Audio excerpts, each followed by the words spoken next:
হাসিনা মুক্তিযুদ্ধকে তার নিজের সম্পত্তিতে রূপান্তরিত করেছিল, ইতিহাস বিকৃতি করেছিল।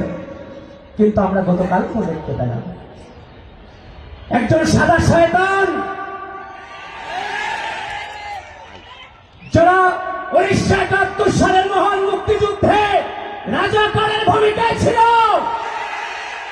তারা আবারও বাংলাদেশের ইতিহাসকে 54 বছর পরে বিকৃত করতে চায়, আমার মহান মুক্তিযুদ্ধকে বিকৃত করতে চায়। সেই সাদা শয়তানকে এই কুমিল্লা টাউন হল মাঠ থেকে বলে দিতে চাই, এই বাংলাদেশের মাটিতে যদি রাজনীতি করতে হয়, মহান মুক্তিযুদ্ধকে ধারণ করে রাজনীতি করতে হবে। এই মহান মুক্তিযুদ্ধকে ধারণ করে বাংলাদেশে জন্মগ্রহণ করেছি এবং সেই মহান মুক্তিযুদ্ধের চেতনাকে ধারণ করে 24-এর গণঅভ্যুত্থানে রাজপথে জীবন বিলিয়ে দেওয়ার জন্য প্রস্তুতি নিয়েছিলাম। ভাগ্যক্রমে সেখান থেকে ফিরে এসেছি, কিন্তু যুদ্ধের ময়দানে আপোষ করিনি। একদিকে যেমন 71, একদিকে যেমন 24, এগুলো বাংলাদেশের সম্পদ, বাংলাদেশের অস্তিত্ব। কোনটাকে অস্বীকার করে, কোনটাকে স্বীকার করার কোন সুযোগ নাই।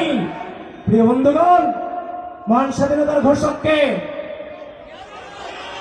শহীদ রাষ্ট্রপতি জিয়াউর রহমান বীরোত্তম অপসংস্কৃতির সূচনা করেছেন, কিন্তু এর যে ধাক্কা সেটা নিতে পারবেন না। আমরা তো আপনাদেরকে কিছু বলিনি, জুলাইয়ের পর ধৈর্য ধারণ করেছি। জনাব তারেক রহমানকে নিয়ে আমরা স্লোগান, এই ঢাকা বিশ্ববিদ্যালয় মাটি থেকে শিবিরের সন্ত্রাসীরা সূচনা করেছে সর্বপ্রথম জুলাইয়ের পরে। নোংরা রাজনীতি প্রচলন করতে চান, আর ওই বাংলাদেশের মাটি আপনাদেরকে স্বীকার করে না। এই মাটিতে বসে বাংলাদেশ পন্থীদের উপর আপনারা আঙুল তোলেন, মাথা উঁচু করে জামাত শিবিরের রাজনীতি করার কোন অধিকার বাংলাদেশে নাই। আপনাদের তো কোনো অধিকারই নেই। মহান মুক্তিযুদ্ধে আমাদের নারীদের উপর আপনারা অত্যাচার করেছেন, তাদের সম্মান হানি করেছেন।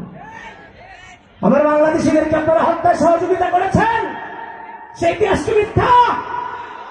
কুমিল্লা টাউন হল মাঠকে কাটিয়ে বলতে হবে সেই ইতিহাস কি মিথ্যা? ভাই, মিথ্যা ইতিহাস, আন্তর্জাতিকভাবে স্বীকৃত। এরা রাজাকার। কিন্তু আমরা ধৈর্য ধারণ করেছি। আমরা চিন্তা করেছিলাম হয়তো সুস্থ রাজনৈতিক সংস্কৃতি প্রচলনে আপনারা ভূমিকা রাখবেন, কিন্তু আপনারা সেই নোংরামের সূচনা করেছেন। শেষ আপনাদেরকে দেখতে হবে।